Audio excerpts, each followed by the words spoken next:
Good morning. I am honored to be here this morning to recognize University of Tennessee President Randy Boyd and his leadership and service on behalf of the University of Tennessee, of Knoxville, the Tennessee Community Colleges, and the Colleges of Applied Technology, all the cities and towns across the state, but most importantly, the millions of students whose lives he has impacted by providing them the opportunity for upward mobility beyond high school. His vision and hard work with many others now populates Tennessee's talent pipeline. This work was intentionally designed to propel Tennessee's economy and communities forward, raising the bar nationally for other states to emulate, and many have, and strengthening the greater society in which we all play a significant role. Let me talk a little bit with you about President Boyd's character and highlight a few of his remarkable accomplishments in education, business, government, and family. Let's start with family. From his early years growing up in Knoxville, Randy was a first-generation student, first in his family at the age of 19 to graduate from UT Knoxville. After graduation, he went to work in his father's business and decided after a few short years to go out on his own. Unfortunately, despite his entrepreneurial drive, his humility, desire to learn, and his business acumen, his first venture was not successful. However, with the lessons that he learned from that first experience, he took a step back to take a step forward, selling electric fence supplies, driving his van all over Florida and Georgia, with no air conditioning and not even a radio. The quiet moments on the road gave him the opportunity to listen to what his customers needed.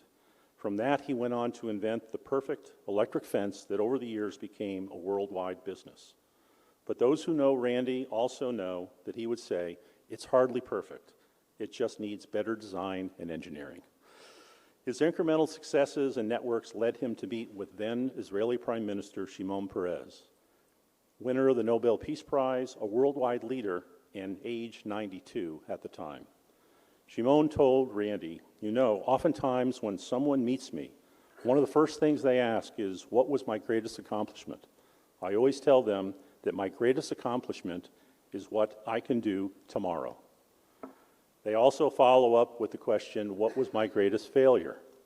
I always say my greatest failure was the failure to dream big enough. He then said, "You're old when you can count more accomplishments in the past, and you are forever young when you can count more dreams of the future than accomplishments of the past." Those words had a profound effect on Randy, and it would seem that he adopted that same philosophy over time. A look back illustrates that point. Not only did he found the Radio Systems Corporation, he also implemented creative methods, as we have heard, to better align K-12 and post-secondary education.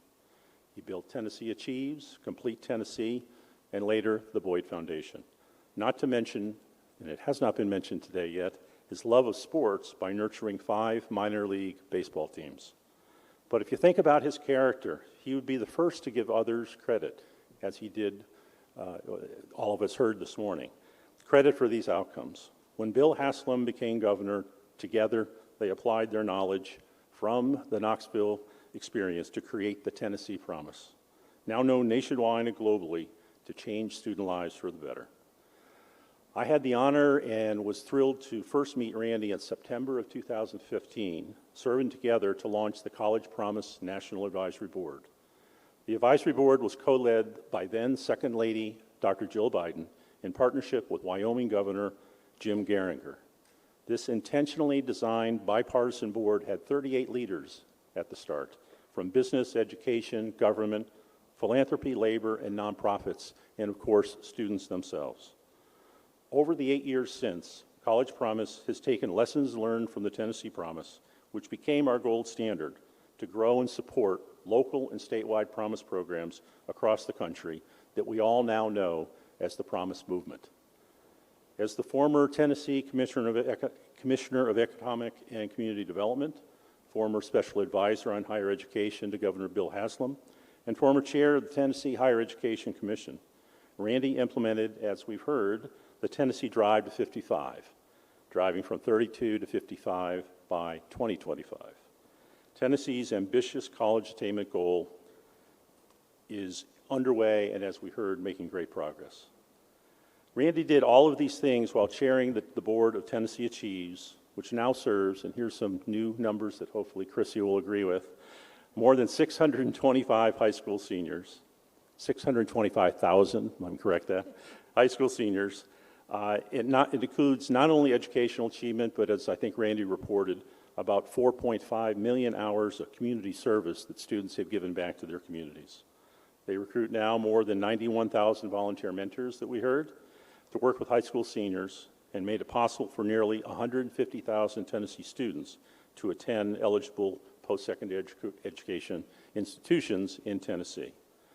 Now, as the president of the University of Tennessee and a practicing philanthropist in his spare time, which is very little, I imagine, the words of Shimon Peres continue to ring true, as he is now thinking and doing bigger things than ever. In 2019, President Boyd introduced UT Promise that provides free tuition and fees to students with an adjusted family income under $50,000 that has since been increased to $75,000. This gave the opportunity of going to college to over 2/3 of Tennessee's families. The minimum award has also gone from $100 to $500 per semester, helping students afford books and other expenses and not taking on large debt. From all of this effort, and Randy would be the first in line again to give credit to others, it says so much about his character. Here are just a couple of other quick data points about the University of Tennessee and what he has accomplished thus far. Enrollment has increased by 16%. Four-year graduation has increased by 6%. And if you look at the data on Tennessee Drive to 55 from 2018 to 2023, as Randy reported, 32% to 46%. Not 44, 46. There is so much more to share with you about President Boyd, but let me stop here and tell you, for all of these accomplishments, Randy has always and will always keep his eyes focused on the work ahead. What will he do next, hand in hand in partnership with others? Time will tell, so stay tuned. But I think it's safe to say that for President Boyd, it's all about the future. President Boyd, will you please come over and join Martha and myself? I'd like to have something we'd like to do.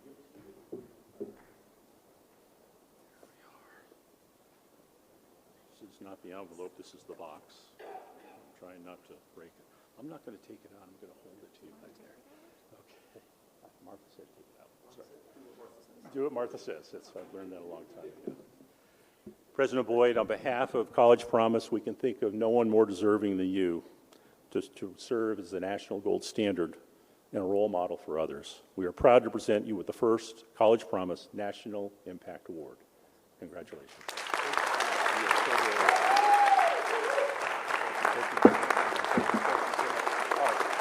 No need to stand up. Well, thank you.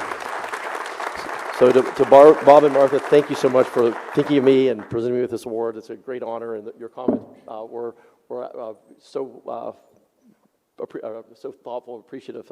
I really appreciate all the recognition. I can tell that my team had things to do with it. A lot of people help you write that work for me, and their number one rule is not surprise me. So there's some people I'll be talking to after this, but for the moment, we'll just enjoy it and say thank you. My wife actually found out yesterday that she was going to win an award, and she said she doesn't like to publicly speak. And I said, well, honey, remember when you were receiving the award, these words have never been said.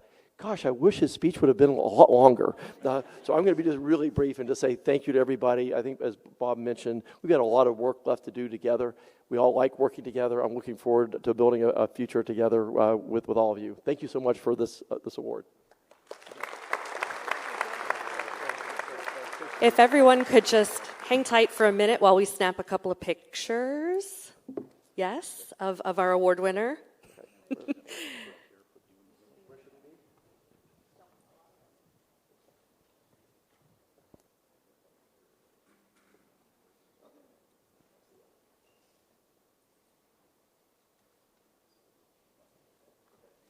All right.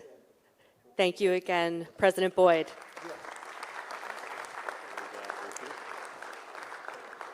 And Bob, it's back to you. Okay, great. Just one final item. As we've heard, 2015 was the beginning of the College Promise initiative that has since turned into a movement. And since that time, College Promise has been very fortunate to have dedicated advisory board members drawn from education, business, philanthropy, nonprofit, labor, student, and government leaders, all with a commitment and a realization of a universal, freely available, affordable post-secondary education for every American. I'd like to thank my fellow board members for their service and for their commitment to the Promise movement. I am pleased to announce that we will be forming another body that will help guide Promise into the future. That group is the College Promise Leadership Council. The Leadership Council will focus on maturing the movement and developing resources for Promise leaders, as well as serving as subject matter experts for the National Advisory Board, which will continue. These leaders represent vibrant scholarship programs across the country that provide exceptional support to their communities and embody the values of the College Promise movement. I'm proud to announce the following members of the College Promise Leadership Council. Mike Flores, Chancellor, Alamo Colleges District. Laura Hamilton, Executive Director, Lynchburg Beacon of Hope, who is with us today. Christopher Whitmore, Executive Director, Richmond Promise. David Rust, CEO, Say Yes Buffalo. Chrissy D'Alejandro, who we heard from earlier, President and CEO, Tennessee Achieves. And John Jones, President and CEO, Hope Toledo.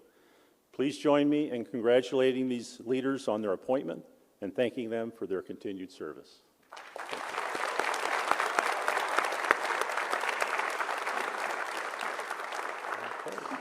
Thank you, Bob and Martha, and to the College Promise National Advisory Board and Leadership Council. Okay, everyone, it is time for a break. So you can head back to the ballroom to stretch your legs, hydrate, grab some additional refreshments, and we will see you back in this room in the auditorium at 11 a.m. So you've got a nice break.